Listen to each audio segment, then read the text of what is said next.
오늘 하나님 말씀은 누가복음 1장의 말씀으로 은혜를 나누고 싶습니다.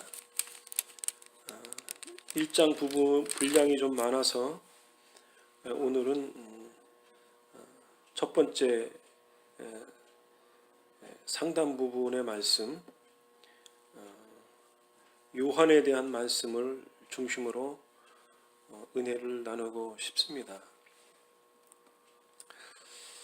먼저 누가 복음이라고 하는 것은 누가라는 사람이 그리스도의 복음을 기록한 것으로 이해할 수 있습니다.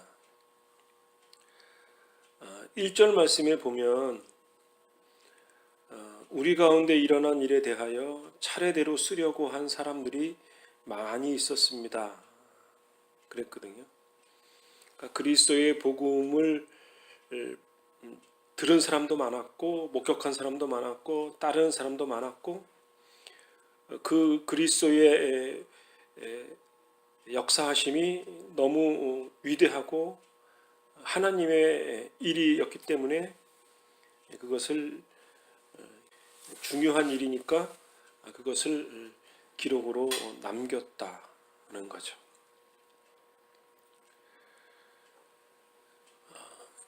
이러한 많은 사람들 중에 한 사람이 누가였다라고 하는 거죠.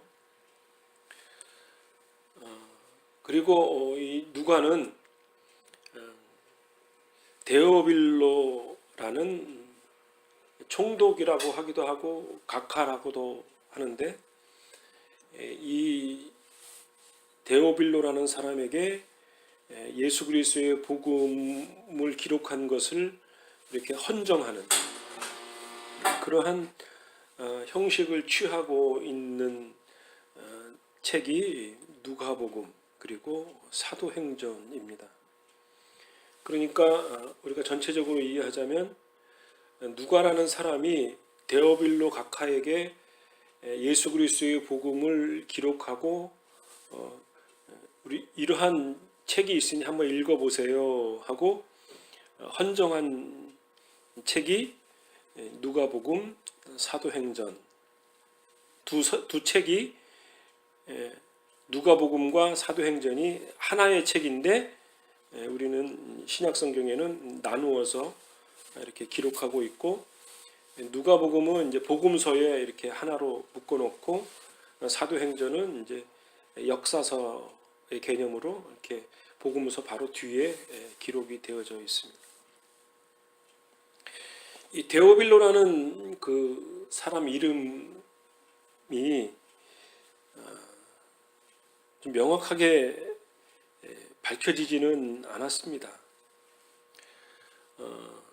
총독이라고 하는 사람도 있고 유력한 정치 지도자 중에 한 사람, 그러니까 로마 황제로부터 관리로 파견받은 한 인물로 이해하는 경우도 있고, 아니면 그 로마 시대 때에는 그 군사가 굉장히 그 강력한 힘을 발휘했는데 그 군사 계급인 기사 계급의 한 일원이었을 거다라고 추측하는 경우도 있고, 아니면 헤롯이 임명한 안나스라고 하는 대제사장이 있었는데 그 대제사장의 아들 이름이 데오빌로였거든요. 그러니까 유대인의 관점에서 보면 종교 지도자를 이렇게 높이는 말, 그것을 데오빌로 각하 이렇게 표현하지 않았겠냐라는 경우도 있고, 그 데오빌로라는 것은 하나님의 친구라는 이름의 의미고, 각하 총독이라는 것은 그냥 예의상 사람들을 높인 말로 쓰는 의미다, 이렇게 이해할 수도 있을 줄 압니다. 확실한 것은 명확하지 않다는 것. 그러나 분명한 것은 일반 사람들보다는 조금 더 사회적인 지명도가 높은 사람, 그러한 사람이 아니었을까 싶습니다. 그리고 이 데오빌로라는 사람이 누가와 아주 친밀하게 협력하고 도움을 줬던 인물로 성경에는 이렇게 암묵적으로 나와 있습니다. 어쨌든 누가가 데오빌로 각하에게 총독에게 그리스도의 복음을 소개하는 내용으로 담겨져 있는 것이 누가복음 사도행전 내용입니다. 이 그리스도의 복음, 누가가 체험한 예수 그리스도의 복음을 증거함에 있어서 이것을 매우 귀중한 사역이라고 생각했기 때문에 3절에 보면 이렇게 표현되어 있어요. 이 모든 일을 처음부터 자세히 조사하였으므로 이 일을 가깝게 차례대로 기록하여 드리는 것이 좋다고 생각합니다. 이것처럼 즉흥적으로 쓴 것도 아니고 매우 신중하게 조심스럽게 자세히 쓸 수 있는 것을 기록했다. 이렇게 인사말로 하고 있습니다. 그리고 목격한 사람과 말씀의 종들이 전하여 준 것을 우리가 기록으로 남겼다라는 내용의 말씀도 담겨져 있습니다. 오늘 말씀의 가장 중심인 세례 요한에 대해서 좀 살펴보고 싶습니다. 세례 요한은 그의 아버지가 제사장 집안의 가문이었습니다. 아버지의 이름은 사가랴였고요. 그의 모친은 엘리사벳이라는 아론 가문의 딸이었습니다. 그러니까 우리가 유대인의 풍습을 이해하자면 제사장의 가문은 상속을 하거든요. 대대손손 아론 가문을 통해서 제사장들이 이렇게 계속 상속되어 왔습니다. 그 중에 한 인물이 사가랴, 엘리사벳이었던 거죠. 6절의 말씀에 보면 이 사람들은 하나님 앞에서 의로운 사람이라고 서술하고 있습니다. 계명과 법도를 흠잡을 데 없을 정도로 잘 지켰다라고 하는 것으로 보아서 제사장이 가지고 있는 직무에 대단히 충실했던 사람이었을 것으로 이해할 수 있습니다.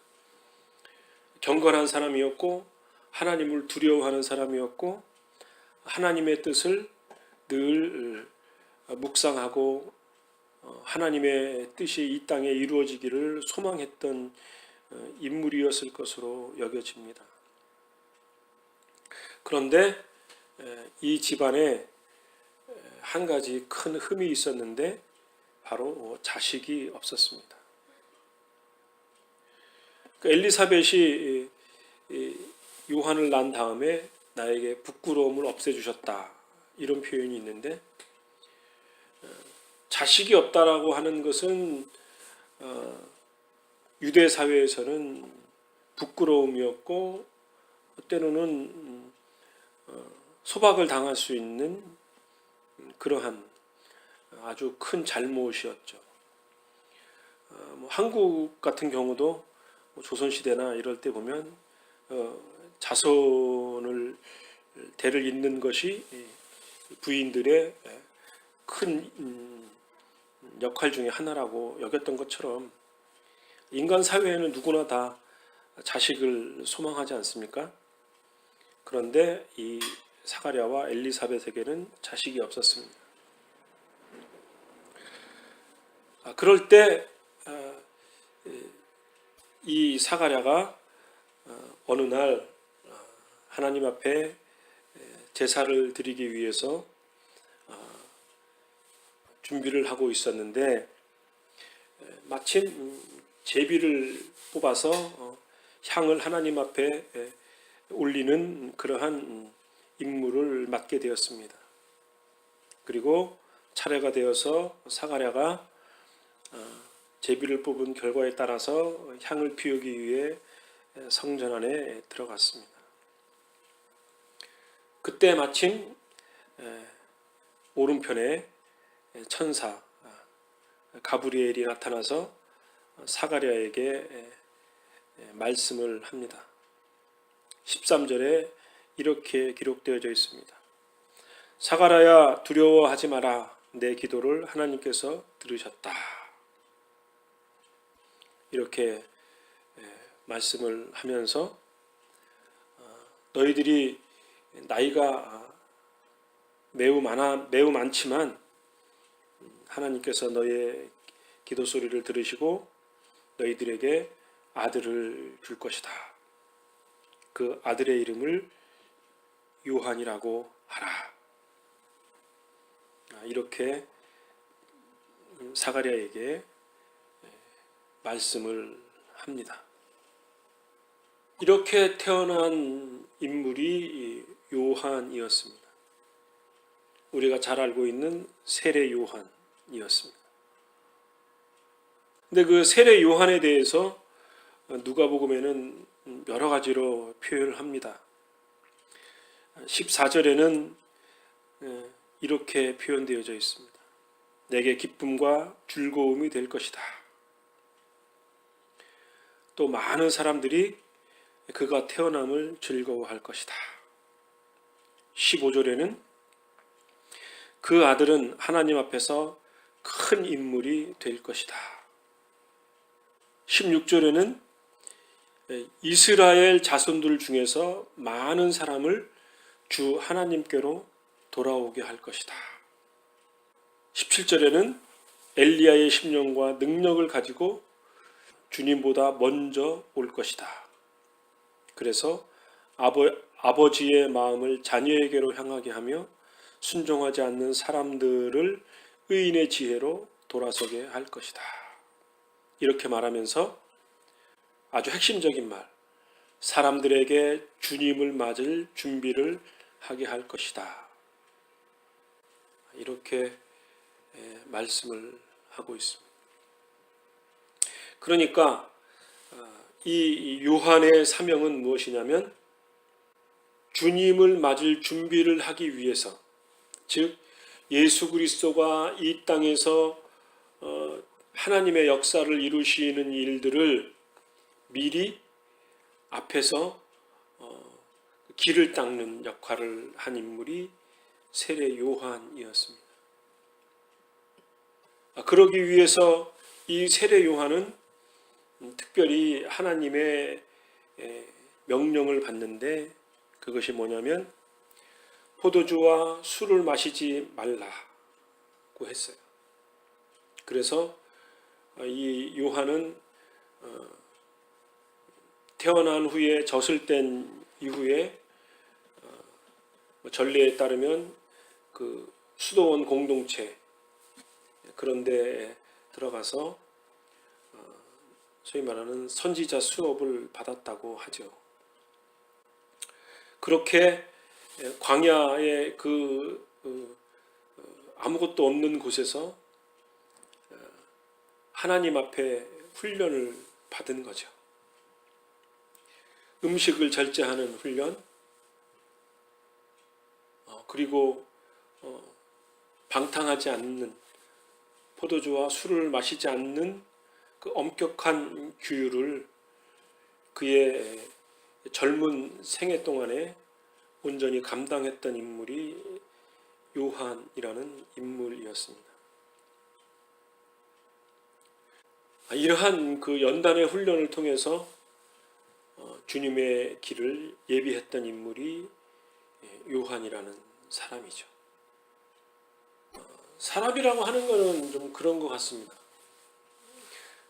자기가 일을 해야 되고 자기가 성과를 내야 어떤 그 성취욕도 얻고 결국은 자기의 존재감을 그러한 결과물을 통해서 자신을 드러내기도 하지요. 그게 일반적인 사람들이 갖는 보편적인 현상이겠죠.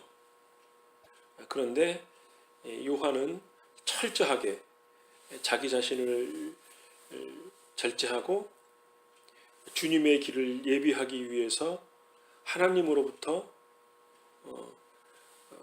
지명되어지고 그리고 성령으로 충만하게 그의 삶이 준비되어지고 그리고 온전히 주님의 길을 예비했던 사람이 요한이었습니다. 자기 자신의 존재는 철저히 숨겨지고 오로지 하나님의 의로운, 하나님의 선하심, 하나님의 계획하신 회개의 말씀을 증거했던 인물이 세례 요한이었습니다. 그리고 수많은 사람들이 엘리야와 같은 그런 능력의 말씀을 유대인들에게 가감없이 말씀을 선포했을 때 그들은 두려워했고 떨었고 우리가 어찌해야 좋을지 모르겠다라고 하는 두려움 속에 요한은 그들에게 물로 세례를 베품으로 그들이 가졌던 모든 죄악들을 씻게 하고 새로운 마음과 새로운 영적인 자세를 가지고 하나님의 나라를 소망해야 한다고 그렇게 외쳤던 인물이 세례 요한이었습니다. 결국 이러한 사역의 핵심은 아버지의 마음을 자녀에게로 향하게 하는 역할. 이스라엘 백성들이 범죄해서 남과 북으로 분열되어지고 신약성경 복음서가 오기 전에 400년 동안 암흑의 시대가 되었고 비로소 400년 후에 요한을 통해서 하나님의 새로운 구원의 역사의 서정을 여는 새로운 그리스도의 복음의 문을 여는 그 사역을 통해서 위대하신 하나님의 역사하신 그 능력과 하나님 아버지의 마음이 이스라엘 백성들에게 전달되어지는 향하게 되는 하나님의 뜻에 순종하게 되어지는 그러한 길을 열어주게 된 인물이 요한이었습니다. 15절 하반절에 보면 어머니 뱃속에 있을 때부터 성령으로 충만해질 것이다. 그런 표현이 있습니다. 우리가 요한의 생애를 복음서를 통해서 알고 있지 않습니까? 요한은 목이 잘리는 그러한 인간적으로 보면 가장 불행한 최후를 맞이했던 인물이었습니다. 그것도 사악한 여인의 비웃음 가운데 최후를 맞이했습니다. 성령으로 충만했던 한 인물, 하나님의 사람, 그 사람이 비참한 최후를 맞이하게 되어지는 그러한 역사적 현장. 하나님이 지명하고 하나님이 가르치시고 그리고 그와 함께 했던 세례 요한이 비참한 생애를 마감하게 되어지는 그 과정까지도 성령으로 충만한 삶이었다라고 하는 사실을 우리에게 가르쳐주고 있습니다. 그러니까 우리 인간들이 생각하는 그 선한 것, 행복한 것, 최선의 것과 하나님이 역사하시는 그 방식에 있어서 다른 면이 있는 것을 볼 수 있죠. 요한의 사역의 한계는 하나님의 뜻을 백성들에게 향하게 하고 그리고 예수 그리스도의 길을 평탄케 하는 거기까지 요한에게 주어졌던 사명이었습니다. 우리가 이 땅의 생애를 살면서 요한의 생애 가르침을 회고해 보면서 깊이 깨닫는 것은 하나님이 우리 각각 개개인들에게 주어진 사역의 한계, 삶의 한계, 역량, 그런 것들도 어느 정도 한정되어져 있다라는 생각을 갖습니다. 물론 하나님 앞에 더 많이 쓰이고 더 크게 쓰이고 베드로와 같이 바울처럼 그렇게 쓰임받을 수도 있으나 요한과 같이 짧은 생애를 또 비참한 최후를 하나님의 온전하게 쓰임받는 그러한 생애도 있다라고 하는 사실을 우리가 깨닫습니다. 이 시대에 있어서 한 그리스도인으로서 살아가는 가장 중요한 삶의 자세가 무엇일까? 앞에서 잠깐 말씀드린 바처럼 요한은 포도주와 술을 먹지 않고 메뚜기를 먹었다 그러죠. 석청을 먹었다고 하는데 최소한의 음식을 먹으면서 방탕한 생활을 하지 않은 경건된 삶을 살았던 그 요한의 그 모습 속에 하나님이 그를 귀하게 사용하셨다라는 생각을 갖습니다. 우리 한국 사회에는 정말 먹을 것도 많고 즐길 것도 많고 해야 할 것들이 너무 많습니다. 저 자신도 습관적으로 핸드폰을 만지작 할 때가 너무 많죠. 카페에 있을 때는 핸드폰을 딱 이렇게 거치를 해놓습니다만 그래도 습관적으로 그걸 만질 때가 있습니다. 뭘 만지지 않으면 뭔가 이상하다, 허전함을 느끼거든요. 계속 컴퓨터를 뭔가를 봐야 되고 뭔가를 정보를 얻어야 되고 사실은 뒤돌아서 보면 다 쓸데없는 것들이 너무 많거든요. 어떤 사람이 그 염려증이 좀 심해서 그랬다 그러죠. 근심이 너무 되니까 이게 너무 괴로운 거야. 그래서 어떤 사람이 이제 대안을 주기를 근심하지 말고 근심이 있을 때마다 메모를 해봐라. 그리고 그거를 잠시 잊어라. 그리고 뭐 일주일이든 한 달이든 그 메모를 한번 봐라. 그리고 일주일이나 한 달 후에 정말 그게 근심될 일이었는지 냉철히 한번 좀 판단해 봐라. 그랬더니 진짜 근심하지 않을 일들을 가지고 했던 그 어리석은 모습들이 그 메모지 속에 발견이 된다는 거죠.